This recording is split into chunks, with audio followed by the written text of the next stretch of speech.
Go ahead. Okay. All right, here we are. Last week of state building in Russia and Eurasia. And today we're focusing in particular on Central Asia. I'm going to use the opportunity to talk about some common themes that we've talked about as the semester has gone along and connect them to the readings we had this week on Central Asia. I know we're being filmed today, but at least I'm being filmed. You're not being filmed. But please, as usual, ask questions, interrupt, etc. As we go along.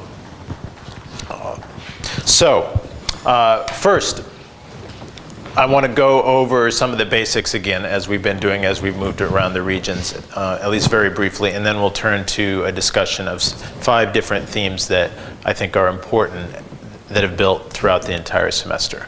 Okay, so Central Asia, we're talking about the 5 states here that are bordered on the north by Russia, on the east by China, on the south by Afghanistan and Iran, and on the west by the Caucasus, the Caspian, and Russia. You're, I hope, by now familiar with all of these states and some of the basic facts about them as they became independent after 1991. Uzbekistan is the largest of the states. I'm not going to go through all of these things in detail the way we sometimes do, but just to get a sense of some of the key issues. Uzbekistan is by far the most populous state of the 5 states. In terms of their ethnic mix, it varies, right, across the states. Kazakhstan is the most diverse and has a quite large Russian population. And actually, at the time of independence, it was even more close, right? It was about 40% Russian, about 48% Kazakh, but Russians immigrated back to Russia after the Soviet collapse. Kyrgyzstan has an important ethnic divide, particularly between the Kyrgyz dominant population and Uzbeks in the south, in the Osh region in the Fergana Valley, which have led to several violent clashes over the years, most recently last year. Tajikistan, Turkmenistan, and Uzbekistan, in contrast, are relatively more homogeneous than the other 2 states, than Kazakhstan and Kyrgyzstan. In terms of economic power, Kazakhstan is clearly the big powerhouse of the region, relies on a lot of oil and gas wealth, and is the biggest economy by far and also the richest economy by far if we look at GDP per capita.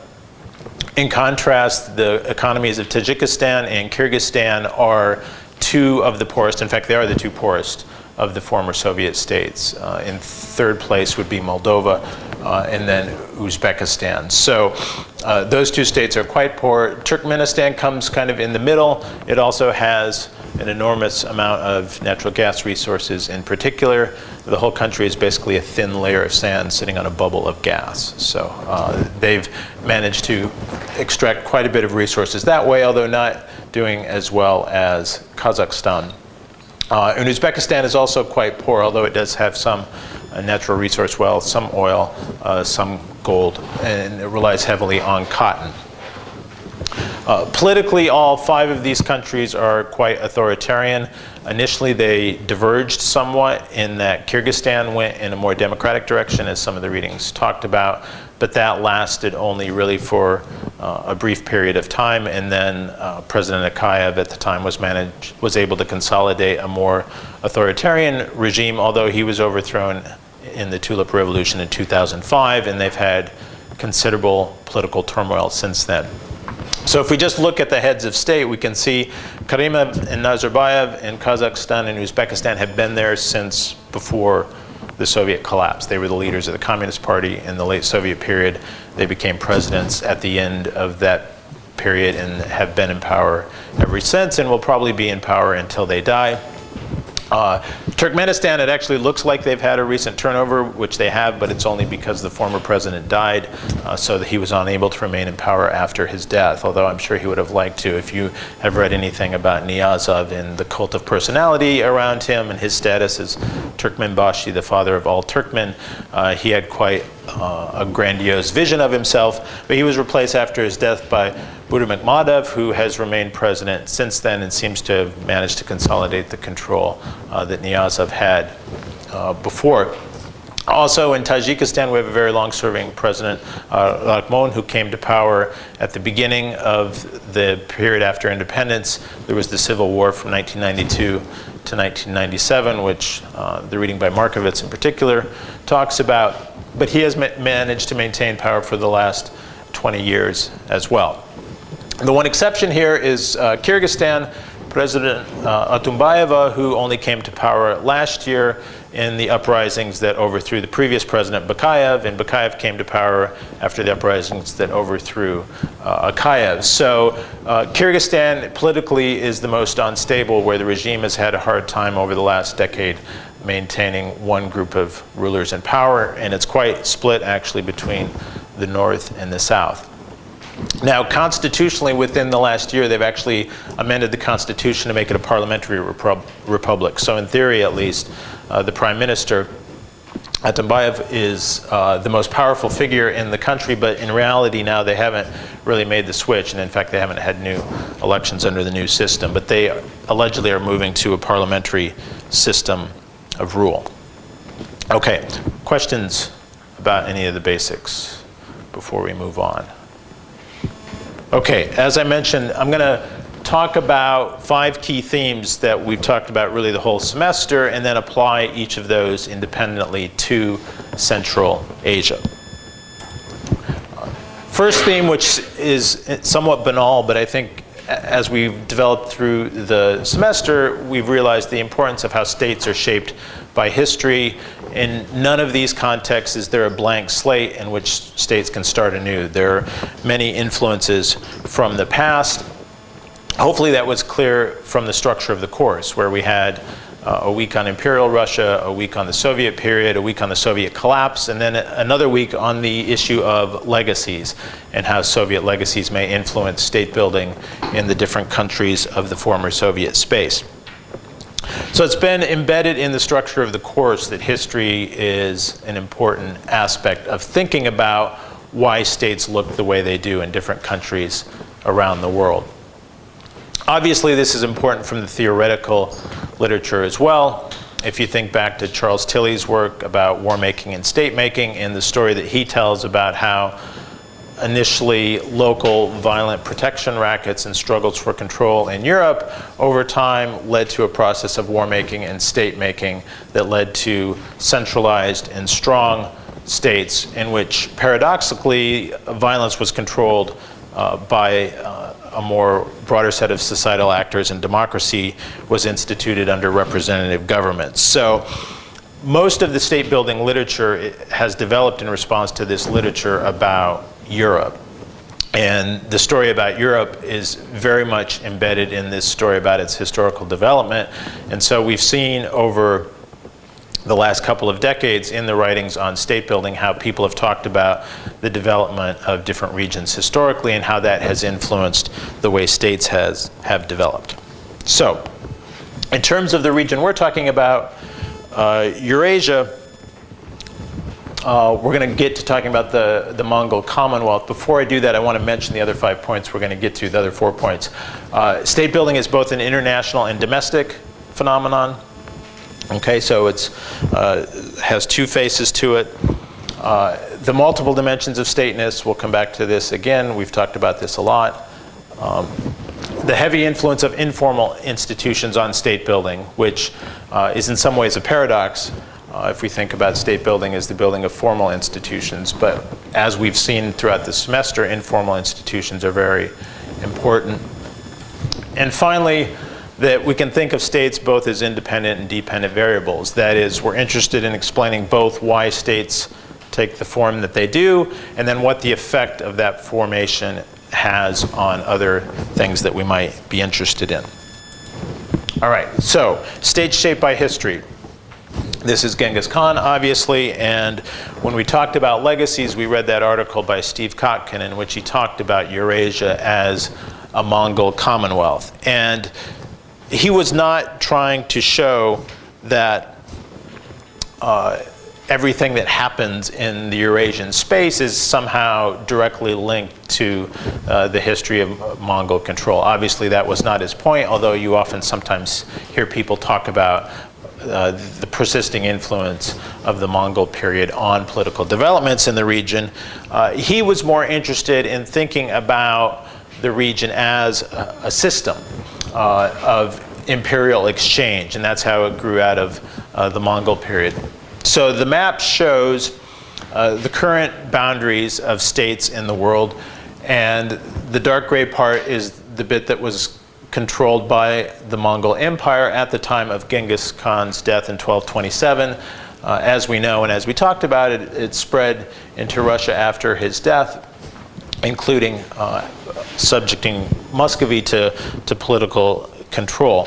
But the point here for Kotkin, and I think for the class, is not that there's any kind of direct linkage, but it's useful to think about the types of political systems that have occupied this space over the last 1,000 years.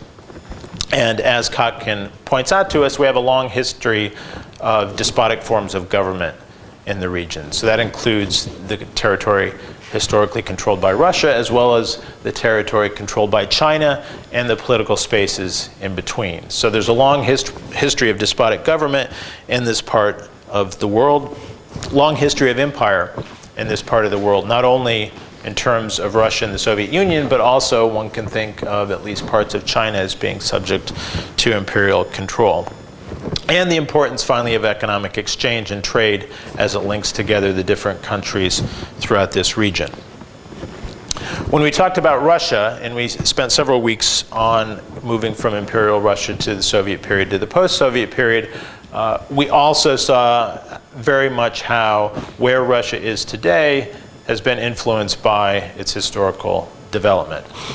We talked about various theories that talk about the influence of geography on Russian political development, and how both its status as being hard to reach by sea and the narrow agricultural belt that it possesses put it at a disadvantage compared to the West European states, who developed more rapidly economically, and Russia was in a system of competition with those states, but relatively backward economically in comparison to those states.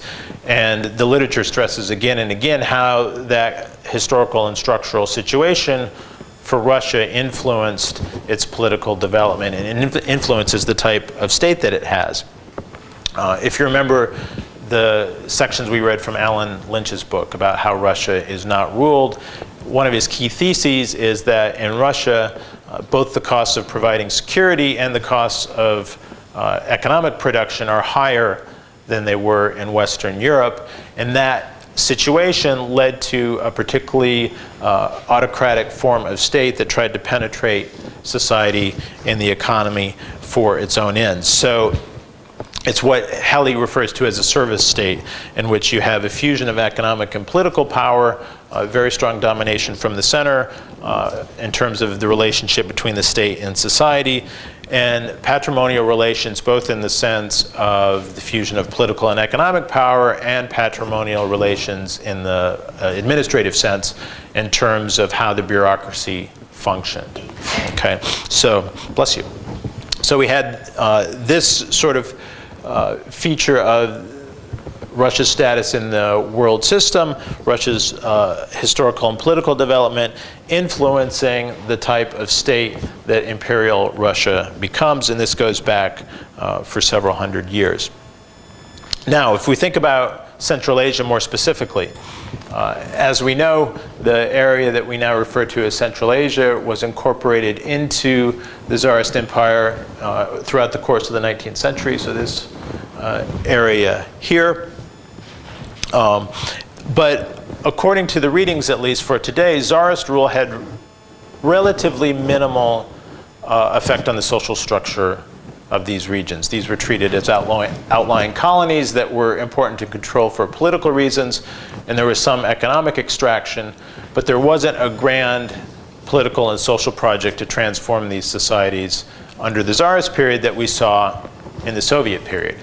So the Soviet period is quite different from what came before, in that there's this grand effort with the Soviet Union having this vision of itself as a modernizing force, in which it needs to both create nations where none existed previously, and the administrative structure of these republics is designed to help them create strong nations and to economically develop these regions as well. So you have bringing in modern industrial structures, bringing in modern education and other influences from the center as a part of an effort to modernize Central Asia. Now, what was the effect of Soviet rule? Here, and I hope this was clear in the reading, we have a disagreement in the literature about how important the period of Soviet rule was for really transforming the way Central Asian societies worked. On the one hand, we have the piece that we read by Kathleen Collins about clans in Central Asia. And according to Collins, clans used Soviet institutions to maintain their political and economic influence. So, to put it differently, pre-Soviet social structures managed to adapt to the Soviet political order and maintain their influence throughout the Soviet period, and therefore putting themselves in a situation to return to political dominance once the Soviet order has passed. So for Collins, the Soviet political order actually didn't have that important of an effect on the underlying social structure. For example, the nationalities policy that we talked about and the attempt to create nations by the Soviet state. We read the article by Sloskin about this in particular. In her view, it was not really that effective in Central Asia in that clans used the patronage that came with the nationalities policy to promote their own interests. So it didn't really reshape the society as much as was used by society for its own ends. Similarly, a big part of the Soviet modernization project was economic in terms of industrialization and collectivization. In Collins' account, the creation of collective farms also really didn't transform the existing underlying social order, and clans and kinship groups were kept intact within the structures of the collective farms. Then when we get to the post-Stalin period, and the period of Brezhnev in particular, according to Collins' account, you have the stability and cadres policy in which there's very little change at the local level in Central Asia. Local elites are kind of left on their own to rule as they see fit. And you have the reemergence already, even before the Soviet collapse, of various clans competing for resources within the existing Soviet institutions. So in her account, the Soviet experience actually didn't have that much influence. In contrast, in the book by Pauline Jones-Long, in her two contributions to that book, she argues that the Soviet experience was quite transformative in several important ways for the Central Asian states. So, in particular, she wants to suggest that because of the Soviet administrative territorial structure, regions became the key locus of political and economic bargaining in Central Asia. Now, on the one hand, she agrees with Collins that the policy of nation building didn't quite succeed in Central Asia. They didn't build strong, coherent nations, which is kind of an alternative account than what we've seen earlier in the semester, in which most of the authors treat the Soviet nationalities policy as being quite transformative. According to Jones-Long, it wasn't as important or as successful in Central Asia. Also, she does think that the Soviet policy did successfully depoliticize and neutralize Islam as a political force. Okay, so in that sense, Islam is not an important cleavage for her, just like it's not an important cleavage for Collins. Although, as we will see, there's some disagreement about this issue as well, and McGlinchey sees Islam as reviving as a political force in the region. But the most important way that Jones-Long thinks the Soviet experience was transformative was in the making of administrative regions that were the central locus of political and economic bargaining. Okay? So both Collins and Jones-Long don't think Islam and nationalism are that important for understanding Central Asia and Central Asian social structures. But they profoundly disagree about whether clans are more important for what's going on, or whether regions are more important. So how do we resolve this debate? Okay, which one seems more persuasive? Central Asia is not my main region, but just from my familiarity with the literature, I will make one observation here, which is that Collins, in her use of the term clan, seems to be engaging in a bit of what we would call conceptual stretching. Everything is defined as a clan by her definition, because it's based not on just kin networks, but on what she calls fictive kin networks. Okay? And things that count as fictive kin networks include political relations, economic relations. Okay, so if you're in a network with other political or economic actors, you treat them as if they are a member of your clan, and therefore they become a member of your clan. But it's not any kind of blood or kin tie the way one would think it would be defined. It's a relationship that one has on an interpersonal level in which one treats that person as if they were part of one's network. Okay? She also doesn't really provide any data about the existence of these networks and how they operate in specific. I know she only has a limited amount of space in the article, but some examples showing how this particular leader has a kin tie to this particular leader, and that leads them to cooperate, would actually make her argument a lot more persuasive, and she really doesn't do that anywhere that I saw in the piece. So she manages to show that informal social networks prevail in terms of how political and economic deals are made, but she doesn't really show that those are based on clans in the sort of narrow meaning of the word. Now we're going to come back to this informal social network issue again. Obviously it's one that's come up a lot in the semester, and it comes up a lot in the literature on Central Asia. But just to flag now, she shows that that part of the story is true, but not necessarily that the kin part is true. And then she has a longer book, obviously. This article is the piece of a larger project. And in her book, it comes out that clans in Uzbekistan are really based on provinces and don't incorporate the masses, which sounds very similar, actually, to the account by Pauline Jones-Long. So in Uzbekistan, at least, the way she defines clan, it's not linked to any pre-Soviet historic kind of tribal, social unit. If we also look elsewhere in the readings for some evidence about this point, we see that the Markovits article builds his whole framework on the notion of regions being kind of where the locus of political and economic power is. And he doesn't directly engage this debate between Collins and Pauline Jones-Long, but he seems to indicate that the regional thing seems more important to him than the clan argument. So there are some reasons I'm suspicious of Collins' account, okay?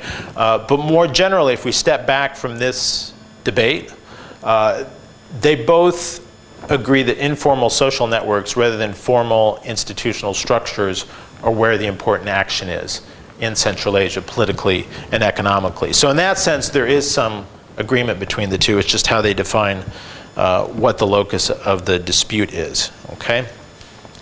It's probably not wholly one thing or the other, right? And it may vary across the countries. I mean, I think clans can matter more in Kyrgyzstan than in Uzbekistan, for example.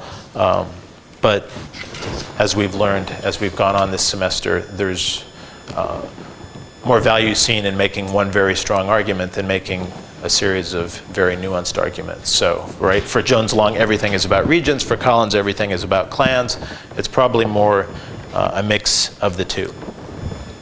One final observation I would make about this dispute is both Collins and Jones-Long are rationalists in that they're interested in how these identities are manipulated and used politically and economically to advantage certain actors. So identity for them is really something they're interested in as it's instrumental for various political actors. And they're less interested in these identities sort of for their own sake, the way an anthropologist might be or the way a historian might be. It's very much, this is a variable I'm using in an argument to make a point about how politics works, rather than an attempt to kind of map the variety of identities that might exist there. So given that they come to it with that kind of social science, political science type attitude, I suspect they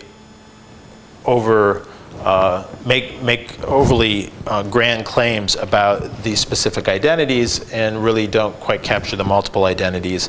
And also the way that identities oftentimes aren't particularly politicized. I mean, in some cases they do become politicized, but they may be a more underlying feature of everyday life that for many people at most times aren't particularly salient as a political issue.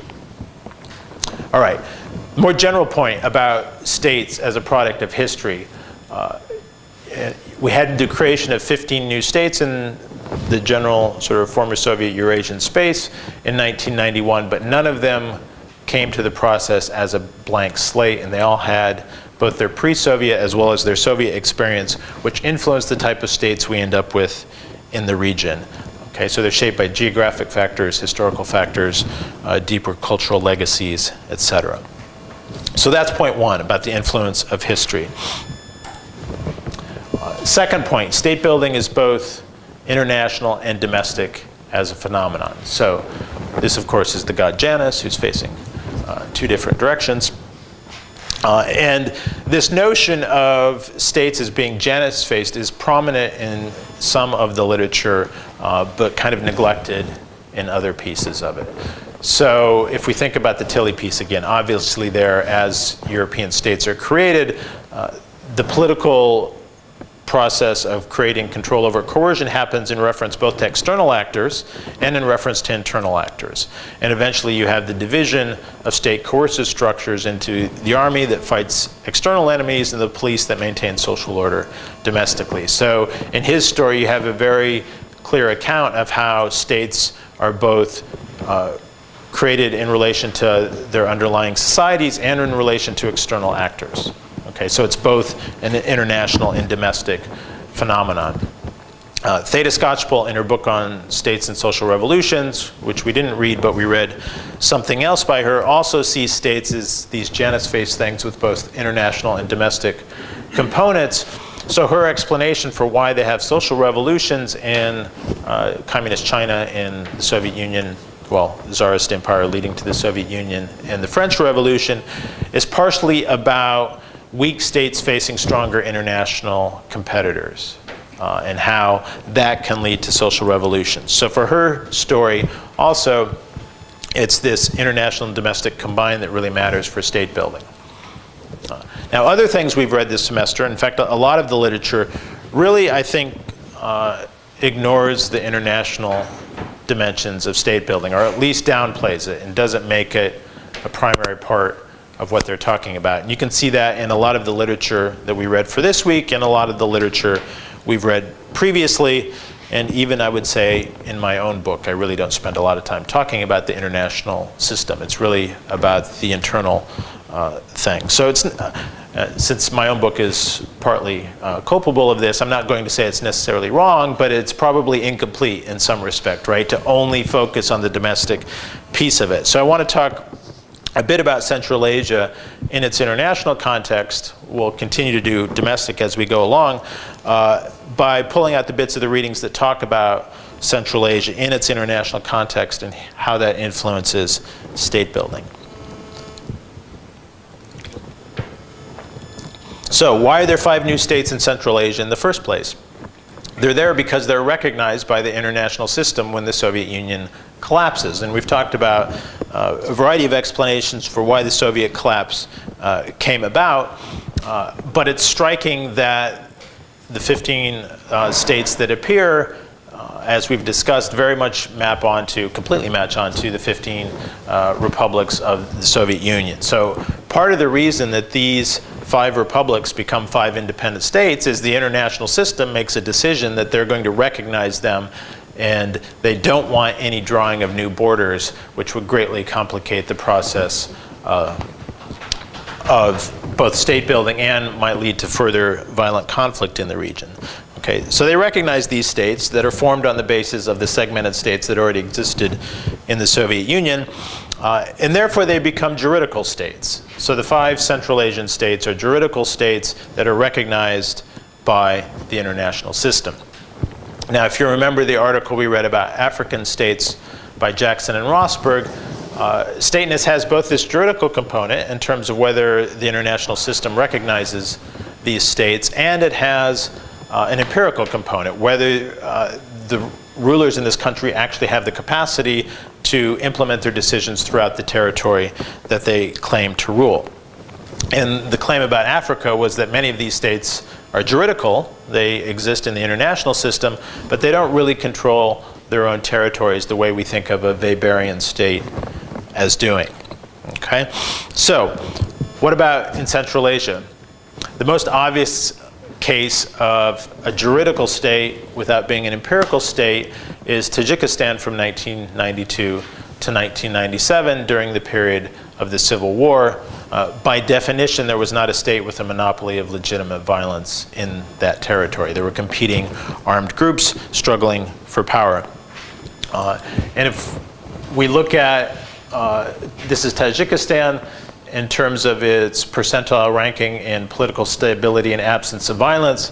The Civil War ends in 1997. The rankings don't go back prior to that, but basically Tajikistan is one of the weakest states in the world in terms of being able to control violence, obviously because it's in the middle of a civil war. Now, once the Civil War ends, you see some increase in political stability in Tajikistan, although it still remains incredibly weak in the bottom 20% of states in the world. But for that period, Tajikistan was clearly not even an empirical state, although I would say, at least in some respects, it is now. And Kyrgyzstan is probably the state of the 5 that is most in danger of losing that control over organized violence in a given territory. Okay. Other ways in which the international settings matter.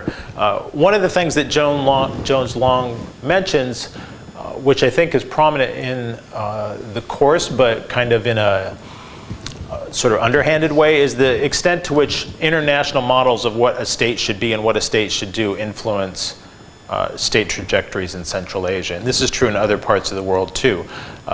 Most people carry around an image in their head of what a state is and how it should operate and what its functions are based on particularly the developed states of Western Europe, East Asia, and North America. And these become a template for what a state should be in newly independent states like those of Central Asia. And you see in the readings about how international organizations and international NGOs come in and give advice to countries like Kazakhstan and Kyrgyzstan about how they should organize their bureaucracy, what their financial systems should look like, what their public administration systems should look like. There's very much this attempt to transfer certain models of what a state should be to the new states, including those of Central Asia. We also see, particularly in Jones Long again, how international organizations and international NGOs are able to shape the state building process in these Central Asian countries. And she talks about how international environmental NGOs can come in and offer certain benefits to regional leaders for compliance with certain international environmental commitments that give these regional leaders an alternative source of revenue and therefore an alternative source of political power as they try and cement their standing in their region. Obviously, also other states are a major factor for the Central Asian states. It was a clear component of US policy in the 1990s, and Jones Long also talks about this, to try and bolster the independent statehood of the 5 Central Asian states. This was seen as being important to sort of balance Russia in the region. So US becomes a player in the region in a way it hadn't before. Russia obviously still remains an important player in the region. And China becomes a bigger player over time in the Central Asian region and is in some respects the most important market for many of these states today. The Afghanistan war, obviously, after 2001, becomes an important influence on these states, and the flow of drugs and the heroin trade going through Central Asia from Afghanistan has an important influence on these states. And it's clear, this isn't really talked about in any of the readings for today, but it's clear from other literature that the states of Central Asia are very much complicit in the drug trade that's going through their territories. And sometimes that's a policy from the central level, and sometimes it's more a dispersed policy where individual state actors in a sort of corrupt fashion participate in the drug trade. But it's an important external influence on the states and the region. So law enforcement structures, for example, are more prone to corruption because of the possibility of large material gains from participating in the drug trade. Different type of international actors that matters, also mentioned in Jones-Long, is multinational corporations. Okay? Particularly for those states that have things to sell that people in the rest of the world want to buy, such as oil and gas and gold and cotton, etc. Those outside international actors can importantly shape dynamics within the state. And this is the more general point that comes out, is that these international actors can affect the balance of political power within these states because of the resources they command. The piece by Cummings and Norgaard about defining state capacity that looks at Kazakhstan and Kyrgyzstan asks the state officials that they talk with for their survey about their attitudes to international business and to international organizations. And one thing that comes out in the article is that in Kyrgyzstan, international organizations play an important role in policy making, and that Kyrgyz bureaucrats rely upon the advice they get from international organizations and the representatives of those organizations for political and administrative reform locally. Less true in Kazakhstan. And Kazakhstan seems to be able to keep these international actors at more of an arm's length distance because Kazakhstan has more independent wealth, whereas Kyrgyzstan is more kind of dependent upon international actors and international aid. A final international influence that is arguably important in the region is Islam as a transnational phenomenon. Okay.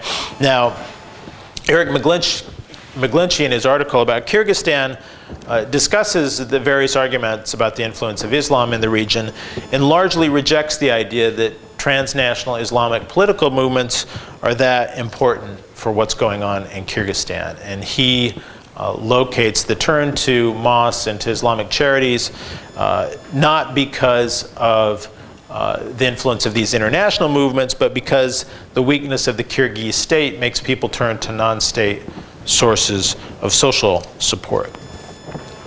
Still, it's clear from his story that local actors in these states, and in Kyrgyzstan in particular, are reacting to things being said by international Islamic movements and sort of situating themselves relative to those movements. Okay? So just to summarize here, states have this genus phase quality in which they're both domestically constituted and internationally constituted. And obviously we have recognition, but also the importance of a multiplicity of external actors for state development. And this is particularly likely to be true for poor states and for new states, which is true in general of the states of Central Asia. Okay? All right. Third issue, stateness has multiple dimensions. And they also vary across, it also varies across policy areas. This is something we've clearly spent a lot of time talking about. Probably more time than you wanted to spend talking about, right? So a lot of literature, theoretical and empirical, on how do we measure this concept of stateness, right? Thinking analytically about what a state is, and how do we distinguish between different types of states. And the most basic dichotomy one can draw is weak states and strong states, and there's constant reference to weak states or strong states. And you'll be happy to know I'm not going to walk through all the definitional debates again or all the measurement debates again, but we've talked about a variety of ways to break down this notion of stateness and try and kind of analyze it. And here I'm going to go through 4 of them. First one, state integrity. This is what I refer to in my book as the first stage of state building, the creation of a monopoly of legitimate violence in a given territory. Okay, so in states with violent, territorially based challenges to state rule, they lack state integrity. Many post-Soviet states face this situation. So last week when we talked about the South Caucasus, we had the quasi-states of Nagorno-Karabakh and Abkhazia and South Ossetia. In Moldova, we have the quasi-state of Transnistria.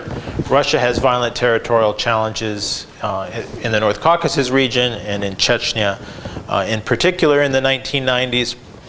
And we see it also in Central Asia, where there's an absence of state integrity, particularly in Tajikistan during the Civil War. So the article by Larry Markovits today comparing what happened in Tajikistan versus what happened in Uzbekistan with state coercive structures argues that what happened in Tajikistan is that because the state was relatively poor and the disparities between the regions economically were quite large, the central state was unable to create a reliable patronage network to distribute rents, right, economic advantages, within the state as a whole. Okay? So you have local elites joining with opposition militias and basically privatizing the police and state coercive structures to join these opposition militias. And once that process starts, in the poorest regions furthest from the capital, neighboring regions have to competitively also disperse coercive power as a way of protecting themselves. So you get this competitive process of the privatization of state security structures as a result of an initial spark in the poor regions farthest from the capital.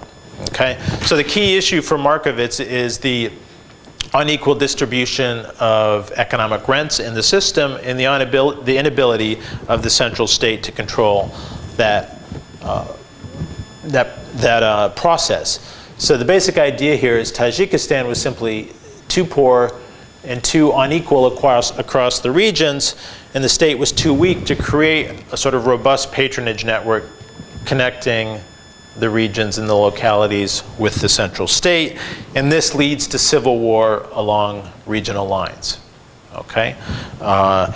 In contrast, in Uzbekistan, the central state is able to build more coherent patronage network that links the local and regional with the center to distribute rents within the system, economic advantages, and to keep the coercive agents from becoming challengers to state control.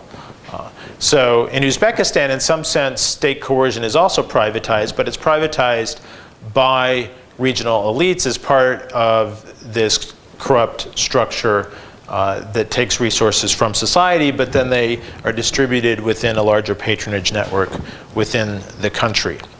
Okay?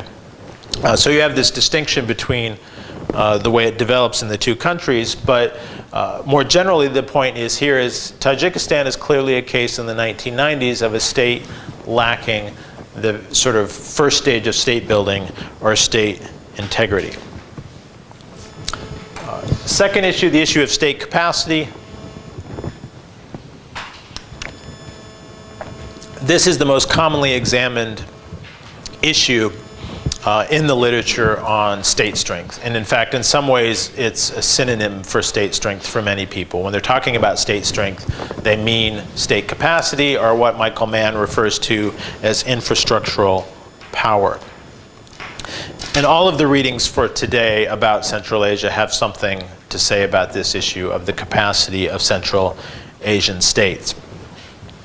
Pauline Jones-Long, for example, starts kind of from the premise that Central Asian states, although they're new and in some sense post-colonial, are stronger than many post-colonial states in other parts of the world, like in Africa, because they come out of the Soviet experience, which created strong institutions, administrative institutions, political institutions, coercive institutions that are available for new elites to use for their own ends. Okay, so this is another case in which the Soviet experience, according to Jones-Long, has an important influence on the way states are able to develop in Central Asia after 1991. She also emphasizes how they're strong relative to their societies, that the Soviet Union managed to successfully repress lots of different types of social opposition, and the ways in which they were able to do that are carried on by the new leaders in these states after 1991. So states are strong relative to their society and relative to their citizens in Jones-Long account.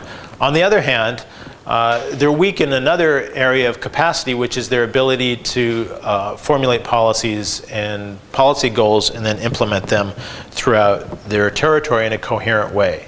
Okay, so if we think about state capacity partially as how it is relative to society, we can see that they're strong, but in other ways they're quite administratively weak, at least in Jones-Long version of Central Asian state development. In the article by Collins about clans, we also we have a somewhat different perspective in that she is not emphasizing the important institutional Soviet roots of state power, but wants to talk instead about how the clans that she talks about managed to strip assets from the state in the 1990s, and really even starting somewhat before that. So they steal these state assets and decentralize control over the state apparatus. So the implication from Collins, who's not talking directly about state capacity, but the implication is that all of these states are relatively weak. Kazakhstan seems to be the strongest of the five in her account, but all of them are very precarious. And it's interesting to note that she thinks all of these regimes, not states, but the regimes, are quite unstable, but we actually have, except for in the case of Kyrgyzstan, quite a large degree of continuity from 1991 to 2011 in terms of who rules these countries. So they seem to be a bit stronger than she thought, at least in that respect.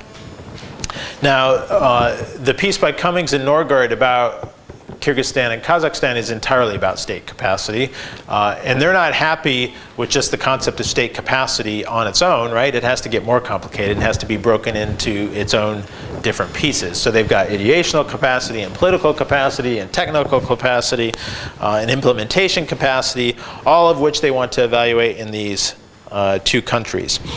And I'm not going to go through all four of their aspects of capacity, but you know, connecting it up to the larger literature, we see that not only is breaking stateness into different components enough for people, right? Capacity, autonomy, et cetera, but we're going to break capacity out into multiple pieces as well.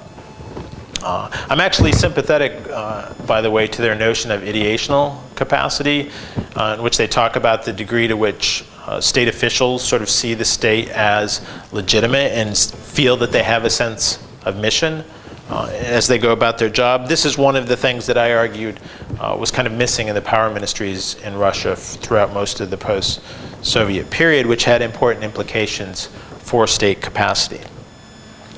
Now, what do they find? They find that Kazakhstan is higher in most dimensions of state capacity relative to Kyrgyzstan. Okay, so again, much like in Jones-Long, Kazakhstan seems to be the strongest of the Central Asian states. Kyrgyzstan, in contrast, seems relatively weak. Okay. Finally, in the piece by McGlinchey about Kyrgyzstan, state capacity is also central to his argument because the failure of the state to deliver social services to citizens in terms of medical care, education, etc., leads people to turn to Islamic organizations, whether it's mosques or Islamic charities, as a way of seeking the social support that the state is unable to provide. Okay, so throughout this literature, we see Central Asian state capacity as depicted as mainly weak, although Jones-Long has a more sort of positive interpretation of it if you think about these states compared to other post-colonial states. Now, if we look again at World Bank data on this from their Worldwide Governance Indicators project, this is their measure of government effectiveness for 2009.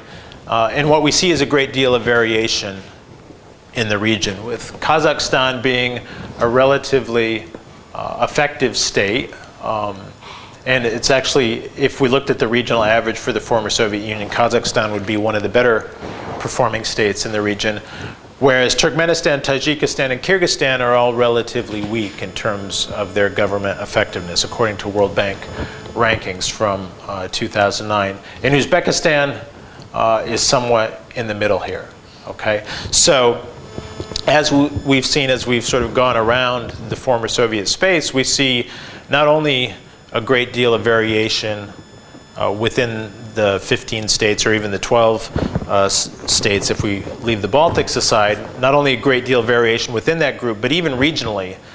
We saw, for example, that in the South Caucasus there was a great deal of difference across the states. Saw that to a certain extent in Belarus, Ukraine, Moldova as well, okay? All right, so that's state capacity. Third issue is state autonomy, by which we mean the degree to which state officials can formulate policy independent from societal interests. And Cummings and Norgaard talk about this issue, and as we know from earlier in the semester, from reading Theda Skocpol's work and Peter Evans' work, there's a bit of a debate about whether state autonomy is a good thing or a bad thing, right? Initially in the literature, the idea of state autonomy was treated as a positive thing because states could formulate rational economic policy independent from societal interests that might try and hijack state policy for their own ends. But later the literature started to suggest that that was a problematic view, and that states actually had to have important ties to societal actors to formulate policy correctly. And this is where Evans develops the notion of embedded autonomy. Their conclusion, Cummings and Norgaard, looking at Kazakhstan and Kyrgyzstan, is that Kazakhstan is relatively more autonomous state, and therefore more able to pursue policy goals that they set for themselves than Kyrgyzstan, and avoid state capture by societal interests. So they tend to come down on the side that having state autonomy seems to be important for Central Asian states in terms of formulating policy. And they note that Kazakhstan's relative wealth and its resource wealth sort of allows it to stand off from various international and domestic interests that might try and shape policy. At the same time, they have this curious expression that the Kazakh state has captured itself, which they don't really explain, but I think what they mean by that is that because the Kazakh state is so autonomous from societal interests, state actors often use state resources for their own personal ends. So that's, I think, what they mean by the state has captured itself. So the absence of societal checks on state officials in some ways allows more corruption to develop within Kazakh state structures. So they see autonomy for Kazakhstan as being a relative good compared to Kyrgyzstan, but at the same time, too much autonomy seems to be problematic for the Kazakh state. As mentioned before, in terms of the issue of autonomy, Pauline Jones-Long thinks, again, that Central Asian states have more autonomy than many post-colonial states because society is weak, and because society is dependent upon the state for delivering services. And this she sees as a Soviet legacy. Okay. So for her, key challenges to the state don't come from societal actors, but they come from other levels of the state. They come from regional officials who are also state officials, but not from private actors. All right, finally, the notion of state quality. Shockingly, none of the articles for today take up the issue of state quality because it's my term and is relatively recent. I'm sure the future literature on Central Asia will talk about it all the time. But reading between the lines, we can see that all of these works for today, these articles and book chapters, seem to suggest that none of the Central Asian states actually take the idea of serving their populations in a fair and efficient manner very seriously. So, to put it differently, the readings led me to the conclusion that state quality is low kind of throughout the Central Asian region. And if we look at some of these World Bank indicators that I like to look at just to kind of judge, we sort of see that picture. First, in terms of control of corruption, all of these states are in the bottom 25th percentile among states in the world in terms of their ability to fight corruption. And Turkmenistan, according to this, is one of the most corrupt states in the world, followed not far behind by Uzbekistan. So corruption is very high here, which suggests that state officials in Central Asia are often working more for their own ends rather than working for citizens. And these states are also not particularly accountable to their populations. Kyrgyzstan is the one that has the highest score in terms of voice and accountability from the World Bank. Kazakhstan slightly behind that, or in roughly the same range. Uzbekistan and Turkmenistan, two of the worst performing states in the world in terms of the degree to which citizens have a voice and can hold their governments accountable. Okay. Now, besides stateness varying across dimensions, right, integrity, capacity, autonomy, quality, they can also vary across policy areas. So a state might be strong in one area, like in fiscal policy, but weak in another respect, like in administrative policy or in its coercive control. Now, I'm not going to go through that, but it's clear also from the readings we've done both today and throughout the semester that stateness can vary not only in terms of these dimensions I've talked about, but also in terms of different policy realms. Okay. Point 4, the heavy influence of informal institutions on state building. And that's a theme that cuts across the former Soviet region. It's not just a theme for Central Asia. Now, state building, I think by definition, is about creating formal institutions, right? It's about creating bureaucracies, police, militaries, financial structures, all of the different functions of the state. You create the formal institutions and try and make them stronger.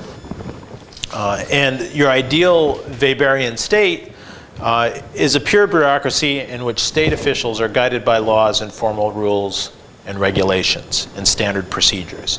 So our sort of template for what a state is all based on a set of formal and legal criteria. And that's kind of how I think of state building, as sort of building those formal structures. But the key lesson, I think, from the whole semester, from this whole class, is how much real-world states depart from this kind of ideal notion of states as these formal institutional structures that carry out certain policies. This is true throughout the world, really, but it's particularly true in post-Soviet states, where there's a big gap between this ideal Weberian state and how states really work, and the extent to which informal institutions, right, norms, behavioral practices, groups outside the state influence the way states behave. So, for example, the Russian state, both in its imperial phase, in its Soviet phase, and in its post-Soviet phase, has a bureaucratic type that we talk about as patrimonial, in which people advance and get ahead not based on what they know or their compliance with certain formal criteria or their performance in an abstract sense, but the ways in which they know certain people within those structures who use them to help advance their own goals. Okay, so it matters much more who you know than what you know, and this is true for Russian bureaucracy historically. We also talked about the role of informal social networks in building of the Soviet state, the article by Jerry Easter, where he talked about the various networks that were used in the 1920s to try and build up state power under Lenin and Stalin. And we saw at the end of the Soviet period, if we think about Kinjaowitz's work, the ways in which formal institutions and party control started to break down, and officials' private interests began to dominate over public interests as party elites kind of lost that sense of having a mission and a combat task that they had to implement. So ideology weakens and private interests start to come to the fore, and private networks are mobilized as opposed to official state channels. So we see this in Russian and Soviet times, the dominance of informal networks with informal institutions, and we also see this in post-Soviet states throughout the region. The persistence of informal social networks and how they influence state development, the ways in which state officials pursue their own interests rather than pursuing general state interests, and the ways in which patrimonialism continues to persist in post-Soviet bureaucracies. So this is a theme that comes up again and again in the literature on states and state building in the region, the importance of understanding the informal side of state building. We see in the literature also on Central Asia, and it should be clear by now how the literature we've read for today talks about this. So Kathleen Collins, in her work on clans, very much talking about informal social structures and how they shape state capacity by extracting resources from the state. Markowitz, in his article on comparing Tajikistan and Uzbekistan, talks about the ways in which these patronage networks privatize state resources for their own ends. And the other literature also points to the power of informal networks in shaping state behavior. So there's a more general lesson here in that studying the state isn't simply about studying formal structures, legal rules, that sort of thing, but also involves studying the actual behavior and practices of state officials and the ways in which it departs from this kind of Weberian ideal that we started this semester with, okay? And also how these state actors, in departing from the Weberian ideal, how they interact with various societal actors. All right, finally, point 5. States are both independent variables. Much of the literature, as you know, is an attempt to conceptualize and measure stateness. Sort of how do we know if a state is strong or weak, or if it has high or low capacity? In the article by Cummings and Norgard this week is a clear example of that, where they use these surveys to try and situate Kyrgyzstan and Kazakhstan in terms of their capacity. But this attempt to measure stateness, hopefully, is not a goal in and of itself, but it's a tool towards a larger end where we're actually trying to use this concept to explain something. Okay, so we're either trying to understand why it is that states turn out the way they do and vary in terms of these different dimensions, or understand the effects of the differences in stateness on other things that we might be interested in. So in that sense, states are both sort of independent variables that explain something else, independent variables that are explained by something else. The bulk of the literature, I think, that we've read throughout this semester, both theoretically and empirically, is really trying to explain stateness. Why do certain states have the attributes that they have? So the state here is a dependent variable, and they're trying to find things that explain why states end up the way they do. And this looks at both major structural factors, such as geography, our wealth, okay, our resource endowments, as well as more specific factors that are more subject to change, such as various leadership strategies. So in that respect, stateness can be a product of multiple different things.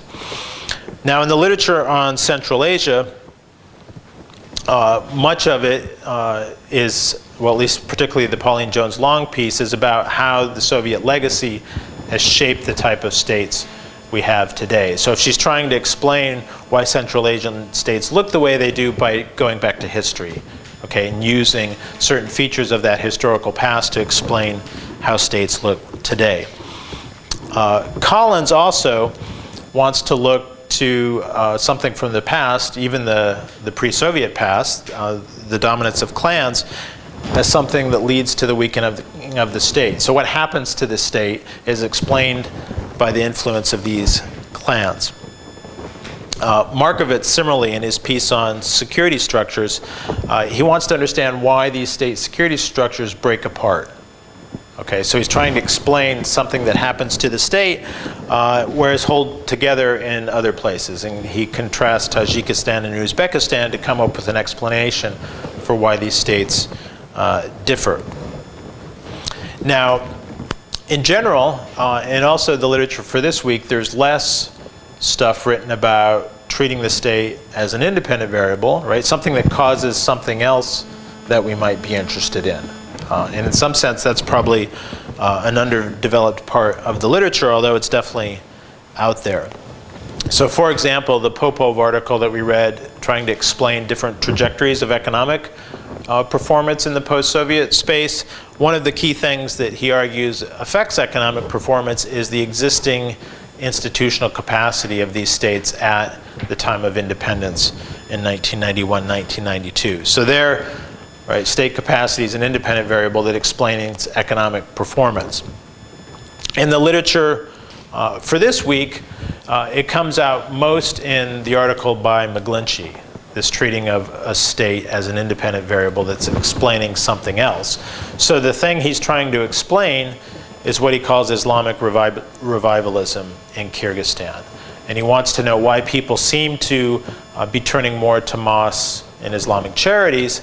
And what explains that, according to him, is the fact that the Kyrgyz state no longer successfully provides social welfare, education, healthcare, et cetera, for their citizens, so they go elsewhere for it. So here, the weakness of the state is used to explain the revival of Islam. And it leads to a positive conclusion about this Islamic revivalism. It's actually a good thing, actually, because it substitutes for the weakness of the state.